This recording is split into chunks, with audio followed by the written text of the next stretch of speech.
I've been working on this project for some time now, about a year and a half. For a side project, I'm pretty happy with how much progress I've been able to make. I'm still asked pretty regularly, what about this character? What about this location? And believe me, I know. If you are hoping that I'll get to them, just know that they're burning through my shelf as we speak. One of the biggest has been the Shipwright's project, Noah's Ark. Narratively, it's a key component to this whole enterprise. So honestly, it's amazing I've gone this long without designing it. But while I spent about a year in world building, one of my principles now that I'm partially in the story phase is that I really want the story to drive what I'm designing. This is partly to preserve my sanity. Without those boundaries in place, I would world design forever. But now I think the story has shown me that I really do need to have this set piece figured out. Memories, flashbacks, dreams, we'll be returning to this location again and again. So now I have some justification in going a little bit crazy with world building. Designing the Shipwright's ship is a daunting task. There have been countless artistic renditions of it throughout, I was going to say centuries, but really millennia. What's important to me is designing what is right for this story. This vessel has a lot of cultural history behind it, but ultimately my job is to make it fit this story. To do that, I need to rely on the constraints I've established. So while I'd love to jump in guns blazing and just design the thing, as with almost everything else on this project, I need to design the system. The Ark fits into a place. It fits into a story. And as much as possible, I want that story to be visible. To that end, think of this video as setting the stage for the Ark. Thankfully, I've already done a bit of the work. In an earlier video, I laid the foundation for the Shipwright's home. Really, the Shepherd King's castle. Before his design calling, he ruled over this isolated valley of shepherds. Descended from a long line of Shepherd King, I imagined his household built on top of this promontory, overlooking a bend in the river. Over the generations, as this industry grew, it branched out into other industries. There are many subcrafts and industries that are downstream from shepherding, and with their centuries of accumulated life experience, their high-quality products would be highly sought after. I built up a very rudimentary landscape model. In this video, I'll bounce back and forth from 3D to 2D and back again, making very rough models and then sketching detail back in. There's an old saying that topography dictates history. We have always found it advantageous to build with the landscape. A big part of the fun of drawing a map like this is imagining myself in this landscape and thinking about what would make the most sense. Starting with the large house built on the defensive promontory, a road winds its way down the hill, providing access to the river. This bridge is their access to the majority of the pasture lands. In the earliest years, the walls of the castle were the primary defense, but given the types of predators these people faced, building more walls was always made a high priority. When it came to the village, I started clustering buildings around the highest traffic areas, rivers, roads, somewhat organized, but allowing for some of the natural chaos that's always prevalent in multi-generational urban planning. As the strength of the Shepherd King's armies rose, people started to feel safe enough to build outside the walls, still close enough that they can run inside if needed. While I am planning on having some flashbacks to an era when this village was thriving, at the time this story takes place, this will be a ghost town. I had an idea for the location of the ship. Along the road from the village up to the castle, there are 10 trees planted, 9 for the Shipwright's forefathers and 1 for himself. Many of the trees along the King's Road have stood for centuries, and when the Shepherd King received his mission and the divinely appointed dimensions, they fit perfectly inside that space, as though centuries ago it had been set aside for just this purpose. I'm the first to admit this is just me having fun. There is no reference to this in the primary text, but from a narrative perspective, I don't think it leads to any contradictions, and it provides an overflowing well of symbols and themes, like the Shipwright having to cut down a symbol of his forefathers' legacies. But it's also one last gift that they're providing: measurements and lumber. It also blocks off the King's Road from the village, putting an obstacle between him and his subjects. This new project is an interruption to their lives. It threatens their livelihood. Like I said, too good to pass up. So I took my sketch and I just slapped it onto the rough model. Then I built a very crude approximation of the Ark, according to the measurements provided in the text. I then scaled up my rough landscape model to match the ships. Seeing it in context like this made me realize how big it is, and yet also how small. It's things like that that I love most about world building, where one small piece of context helps to inform everything else. A lot of depictions of this ship present it as the biggest thing on the landscape, and it certainly is daunting, but the way this story and setting has formed organically, it almost seems reasonable in this setting. Seeing it in context made me want to try a few things out. One idea that I'd like to explore, that I've had in mind for a while, is a design language that's more organic. Like they cut down some of the trees along the King's Road and planed them into immense slabs. Symbolically, it's almost like the kings of the past are protectively wrapping themselves around the ship. Does this violate probably dozens of conventions of how to effectively build a seafaring vessel? I don't doubt it. And people who are far more familiar with that craft are probably tearing their hair out. To them, I'll say, I get it. I just wanted to try a few things. This video is not officially about designing the ship, but world building can be a messy process. And sometimes you get inspired, and so you have to work ahead just to get an idea out on paper. There are some designs that have the ship as a more literal box, which I think is a sensible and safe direction to head. Longtime viewers will know that sensible and safe are two words that are not to be found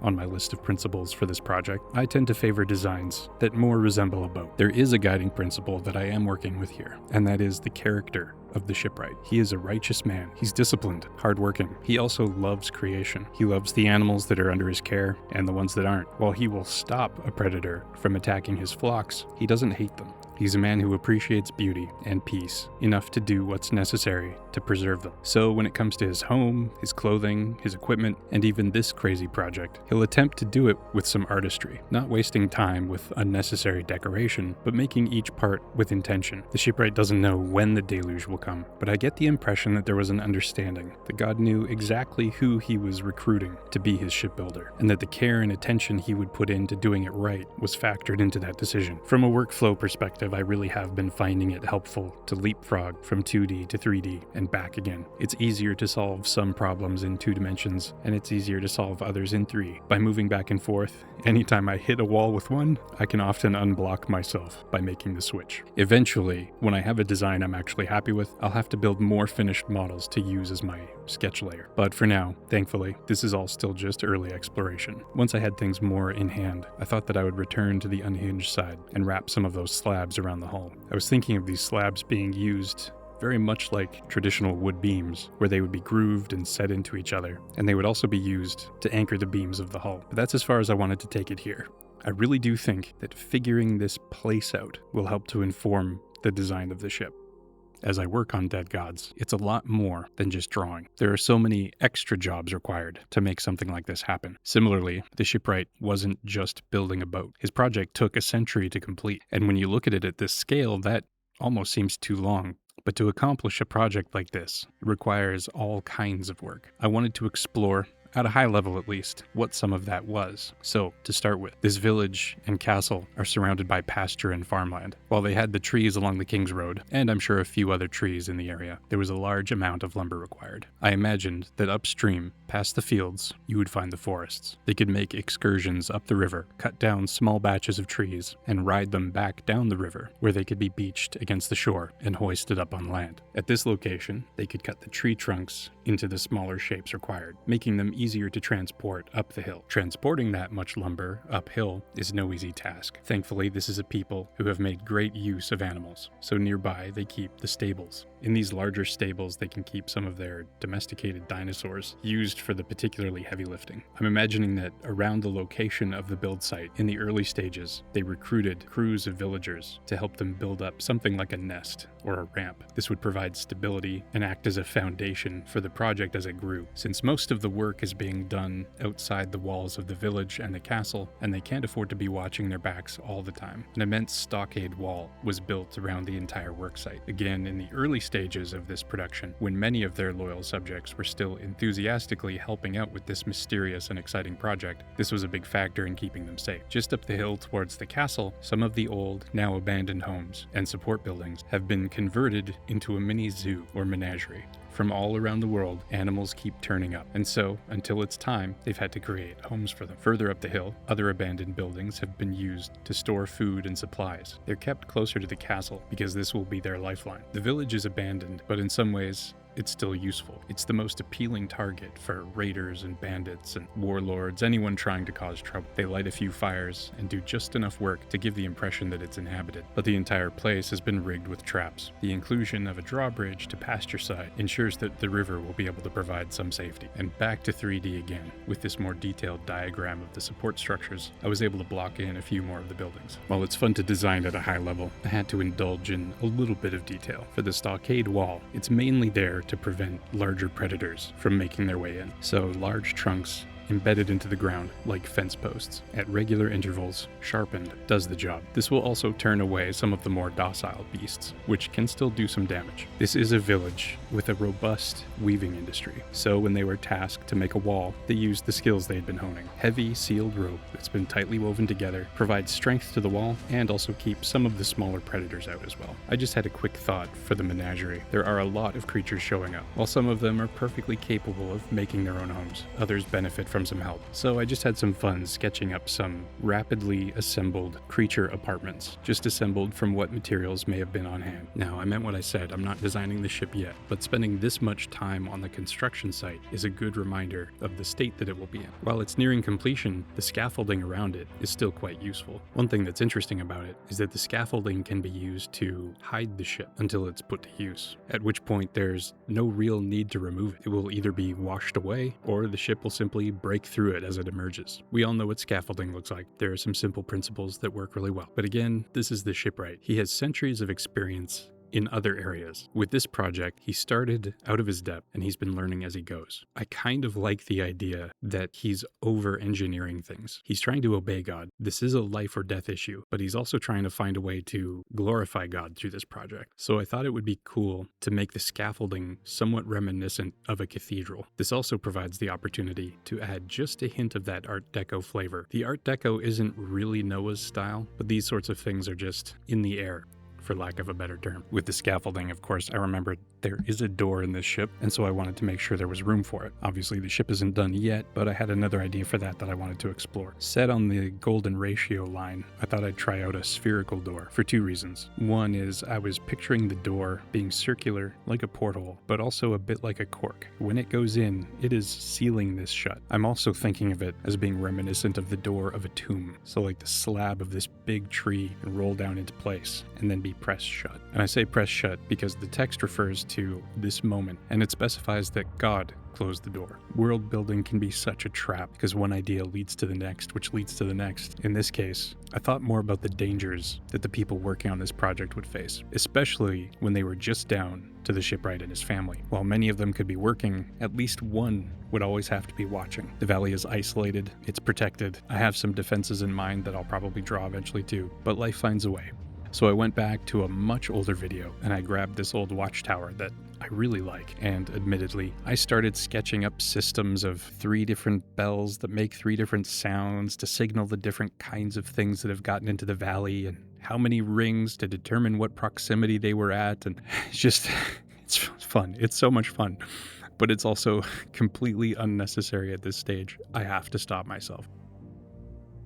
Of course, I say that, and then I wanted to sketch up this idea for a smithing forge as well as a bronze casting station with a dinosaur-powered bellows using an old tree to support the roof. And then, of course, I wanted to articulate the staples. This is like the large mammal section at a zoo. Very heavy posts staked into the ground that are just close enough so that dinosaurs and other big animals can't escape, and then given a big lean-to shade, which isn't so much to protect them from the sun as it is to protect them from being pestered by avian predators, especially the babies. With this kind of building, it's a lot easier to add to it as more creatures show up, so I thought of how they might be arranged in groups, but for now, I'm just going to use a couple. And back to 3D again. With a bit more of this infrastructure figured out, I made a few more articulated models. I also very roughly blocked in the landscape of the valley. A future session will be all about figuring out the actual geography of the valley for real, but that's not necessary yet. So I took this very scrappy 3D model and of course went back to 2D until my Blender skills have advanced significantly. This is the quickest and easiest way to get a glimpse at the potential of this location. So here we have the late stage Shepherd's Valley, the abandoned village, quiet castle, and the slow but steady building site that's taken over.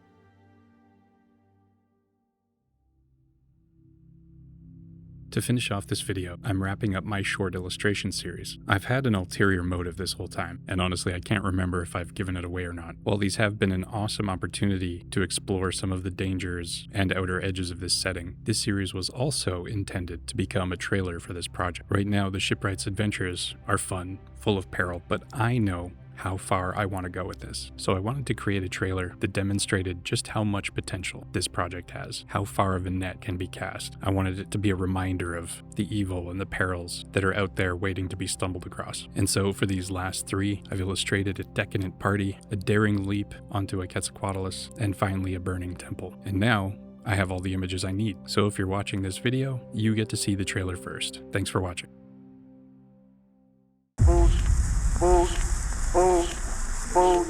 Moving up and down again. There's no discharge in the war. Don't look at what's in front of you. Moving up and down again. Men go mad with watching them. There's no discharge in the war. If your eyes drop, they will get the top of you. Moving up and down again. There's no discharge in the war. Rise. The things are something different.